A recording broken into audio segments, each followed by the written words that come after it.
최근 중국에서도 오미크론 변이가 계속 확산하고 있습니다. 특히 경제 중심지인 상하이는 도시 전체를 봉쇄했는데도 감염자가 계속 늘어나서 우한보다 더 심각한 상황이 됐다는 얘기가 나오고 있습니다.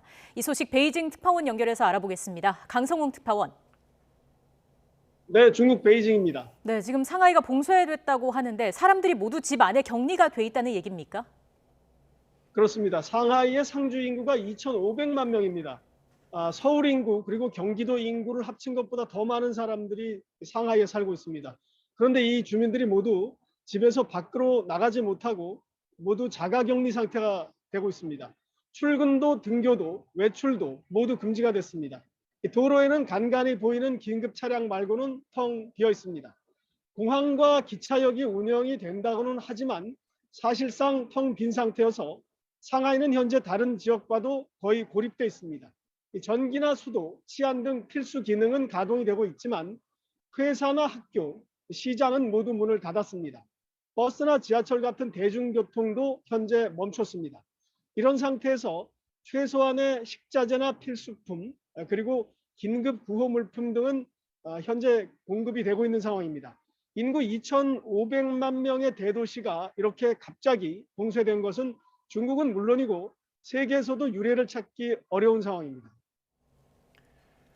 네, 이렇게 대도시가 봉쇄된 지 벌써 10일째인데 현지 주민들의 답답함이 클 것 같습니다. 어떻습니까? 그렇습니다. 상하이 주민들은 현재 핵산 검사를 받을 때가 아니면 아예 집 밖으로 한 걸음도 나가지 못하는 그런 상황입니다. 지역에 따라 조금 차이가 있겠지만요. 일부 지역 얘기를 들어보면 아예 아파트 출입문에 디지털 기기를 달아서 허가 없이 외출을 하지 못하도록 감시를 하고 있습니다. 상하이는 황푸강을 중심으로 우리 한강과 비슷한데요. 남북으로 연결되어 있는 황푸강을 중심으로 동쪽이 먼저 지난주 월요일에 봉쇄가 됐고 서쪽은 지난 금요일에 이어서 봉쇄가 됐습니다. 원래는 이렇게 동서를 4일씩만 봉쇄를 한다는 게 상하이시의 계획이었는데 시 당국이 감염자가 계속 늘어나자 기한을 정하지 않은 채 봉쇄를 연장하고 있습니다.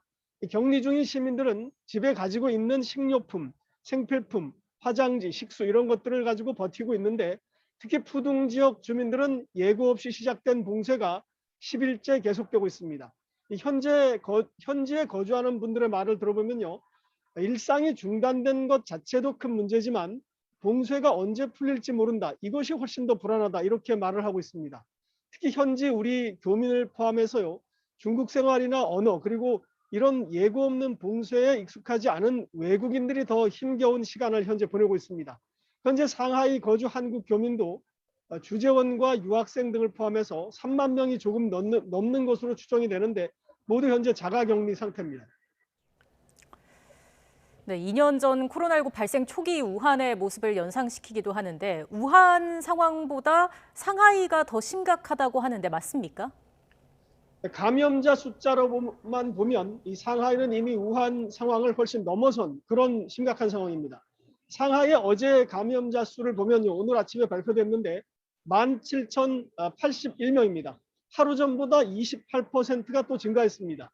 우한에서 가장 감염자가 많이 발생했을 때가 2020년 2월 12일 이 전후 일주일 정도인데요. 상하이는 현재 이때보다도 4배에서 5배가량 많은 수준입니다. 어제 중국 본토 전체로는 하루 감염자가 2614명으로 늘어서 처음으로 2만 명을 넘었습니다. 하지만 지금은 중증이나 사망자가 거의 없다는 게 코로나19 초기 우한 때와는 다른 양상입니다. 그러나 같은 점은요. 그때나 지금이나 도시 전면 봉쇄라는 이 특단의 조치로 대응을 하고 있다는 점입니다. 이런 상황에서도 상하이의 감염자 수는 최근 거의 매일 하루에 30% 정도씩 급증하고 있습니다. 이 중증 감염자가 없어도 이렇게 감염자 수 전체가 급증을 하면 상하이의 의료 체계로는 감당하기 어려워질 수 있다는 것, 이 점을 중국 당국이 걱정하고 있는 겁니다. 이 때문에 군 의료진 2,000명을 이미 투입을 했고 다른 지역 의료진 4만여 명이 지원에 나섰습니다. 상하이는 이미 외부 지원 없이는 독자적으로 방역을 할 수 없게 된 그런 상황이라는 것을 웅변적으로 말해주고 있는 겁니다. 네, 그런데 중국에서 한국산 의류가 감염원이다 이런 얘기가 나오고 있다던데 근거가 있는 겁니까?